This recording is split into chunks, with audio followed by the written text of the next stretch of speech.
10.3. 109? Yeah.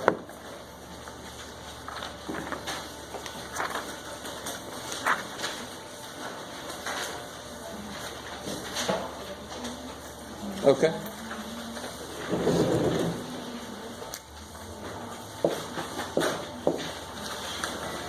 Ten point three.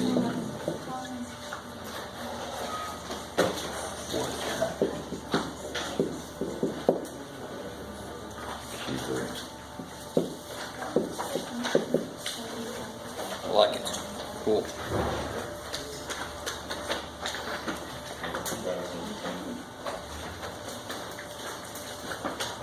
This is so yummy. So there's a couple different ways you can do this. I don't know if you guys can see. I mean, how we did a problem like this the other day. We did like cube root of x squared times fifth root of x. And can I multiply those together? No. Not the way they are now. Why? Because they don't have the same root. They don't have the same root. So what was the way I got around that? How can I rewrite this? X to the 2/3 times. And now the whole problem becomes getting LCD, which is related to getting the same root. So that's exactly what you can do here. What would you write this as? RT to the 1/4 times r squared t to the 1/4.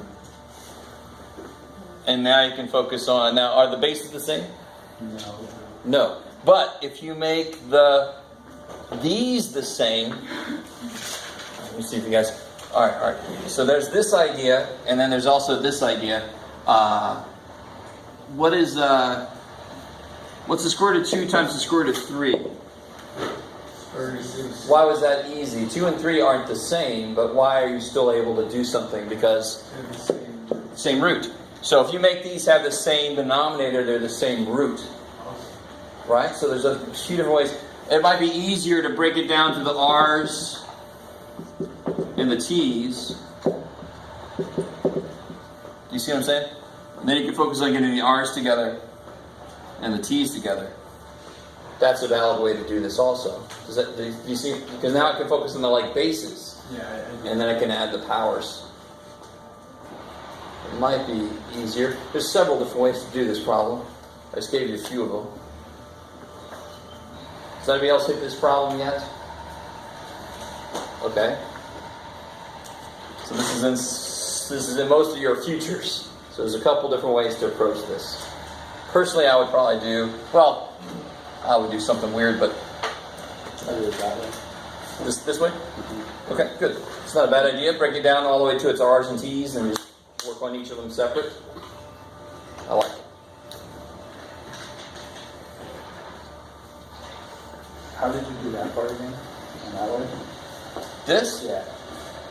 How did you do this problem? So how did you get to that from that? Oh, no. This is an example. Oh, okay. Yeah. And that relates to if you want to do it this way, if I can make the roots the same, I could do something like that maybe.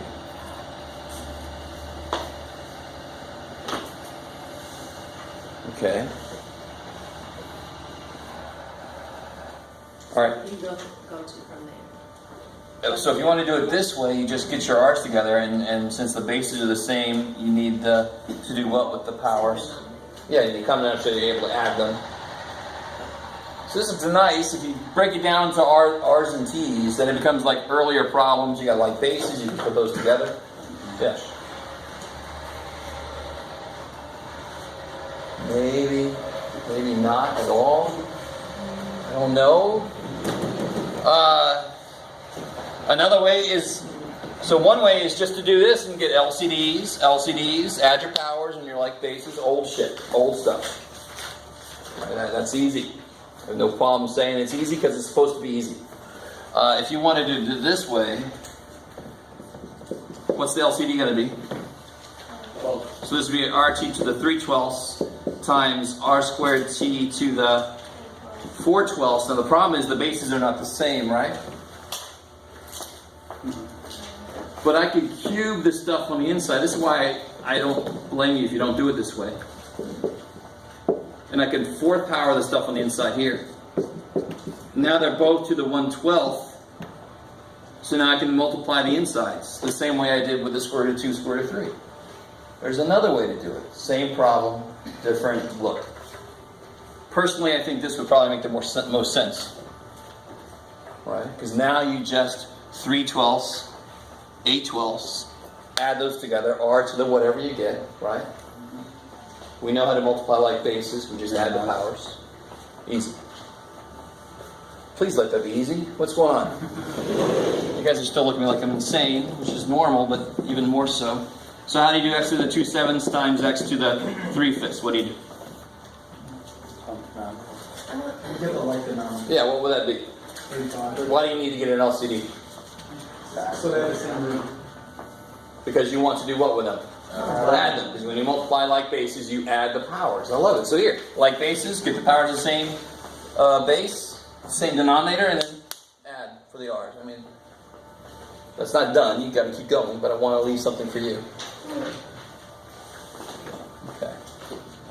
Cool.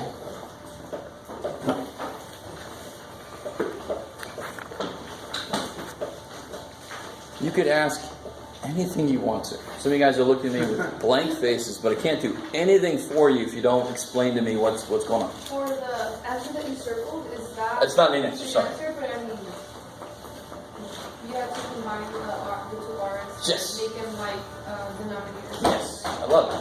And then just... That And then do the same thing for the t's, and then you'll be done, basically, yeah.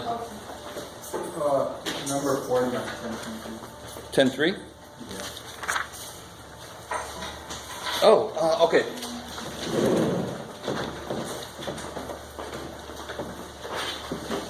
So real quick. Let me catch this up. So what would this be?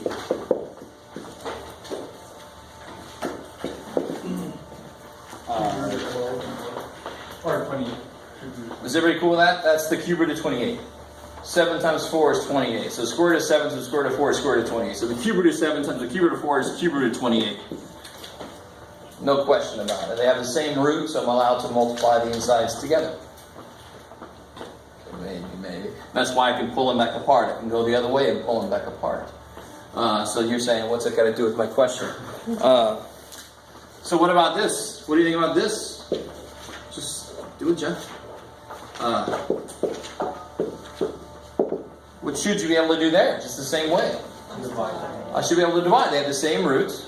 So I should be able to do 40 divided by 5 and put that under the big old cube root. So I make this one big ass cube root. Those are the same thing. Because this says take the cube root of 40 and 5 and divide. This says take the cube root of 40 and 5 and divide. They both say the same damn thing. But what is 40 divided by 5? 80. And what's the cube root of 8? Alright. So now finally, you see what to do on that one, right? Because that one says the 4th root of 324 divided by the 4th root of 4. Well, what's the first thing you do? 324 divided by 4. Because they both have a 4th root. You're allowed to divide them since the root is the same. And then you see if you can, like here, I divided and then I went, oh, I can go further. So maybe, yes, you will be able to go further. So what's this then? That's you erasing the point. I don't know. It's not charades. Alright. What's this here?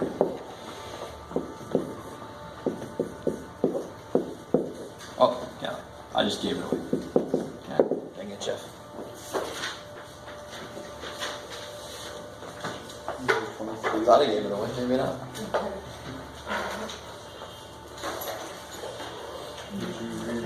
What? Why was they able to say that's 28? They have the same root. Well, I was able to do 40 divided by 5. They have the same root, so they don't have the same root. So I can't do shit. You can stop right there. Yeah, you can kind of work with the top. The nice thing is, there's really not much you can do. But what's the 5th root of 32? 2. So I mean, that's really. Now, and then you get something interesting. Now, this is a neat problem, Jeff. I like it. These have the same base here, right? Well, I like this problem. But do you see how either the base has to be the same, and then you can attack it by rewriting it into fractional exponents and looking at it like powers, or the root has to be the same, and then you can just put the stuff on the inside together? You see, something's got to be the same, or else math is like, what do you want from it? So here, could I rewrite this as 2 times 10 to the 1/5 divided by 10 to the... I can make LCD, I can subtract the powers, because the base is the same. So that's really... But you can't do anything between these two directly, because they don't have the same root. Yeah. Couldn't you do the same thing though and try to get the denominator? Yeah, you could. Totally. It just looks kind of gross. Yeah. But and my main point here is if they don't have the same root, you cannot go to dividing these. You can't. Because then what root would it be at the end? Or what root of 32? 5 and 4. What, are they going to fight it out? They're going to have a little death match to see who's in the answer? I don't know. Who's going to win that? I'm not going to watch that. Okay. Let's see. Anything else from homework stuff? Yes. 52?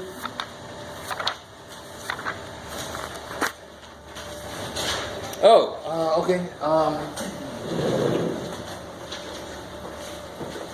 Real quick word. I have to give a shout out to the person on number 48. It's got 3 types of CDs. Type A, Type B, Type C. And then they say, use the variable X for the Type A. Screw you, book. I'm going to use the letter A for the Type A. So one person did that. I kind of appreciate you. You're like, screw what you said. I'm going to do it a way that makes more sense. Yes. If I said you buy 5 hot dogs, 4 sodas, and 3 French fries, I'm going to use the letter H, S, and F for hot dogs, sodas, and French fries. Hell yeah, I am. I'm going to make the letters represent what they are. Holy shit. All right, sorry. So, on this problem, a student takes out $5,000 total in 3 loans. 1 subsidized, 1 unsubsidized, and 1 from the parents of the students. So what are you going to call these? Yeah, you could call them S. Knowing me and how my S's look like 5s, I'm going to call this B. I'm going to call this U. And I'll call this P. You can call it S if you make better S's than me. My S's look like 5, so it's no good for me. So what's an immediate equation I can write? A student takes out 1 subsidized, 1 unsubsidized, and 1 parent loan for a total of $5,000. Holy shit. So one equation almost always will be just add the 3 letters together and they make a total of something. Right? And then they just tell you directly the subsidized loan is $200 more than the total of the unsubsidized and the parent loans. So the subsidized loan is, what can I write so far? The subsidized loan is, what's that in mathish? B equals 200 more than the combined total of the other 2. U plus P plus P. Yeah. So the subsidized is 200 more than the combined total of the other 2. Bam! And then they tell you a third thing, and you write that third thing down. The unsubsidized loan is twice the amount of the parent loan. I'm going to write that down. You should be able to write that down yourselves. And then you attack it. Is that cool? Who asked that question? I forgot already. Does that make sense? Okay. So this is one where they just tell you directly, it's 200 more than that one, so you just write down what they say in math, and then you start to attack it. Substitution or elimination, whatever you want to do.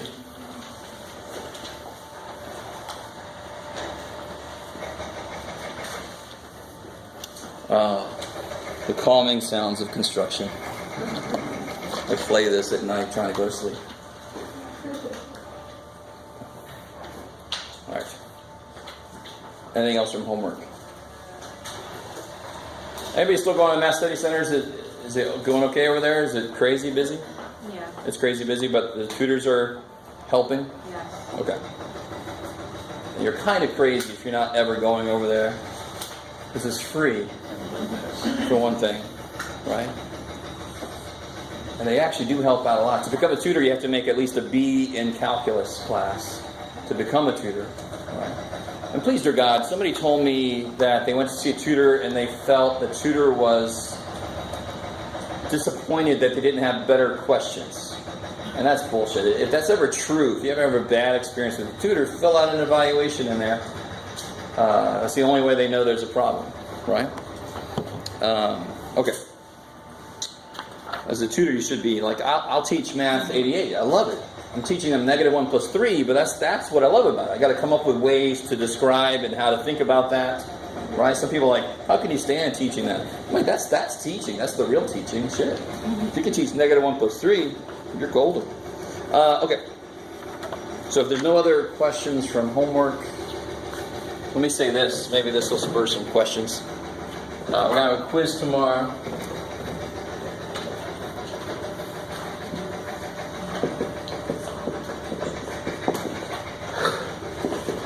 On chapter 9.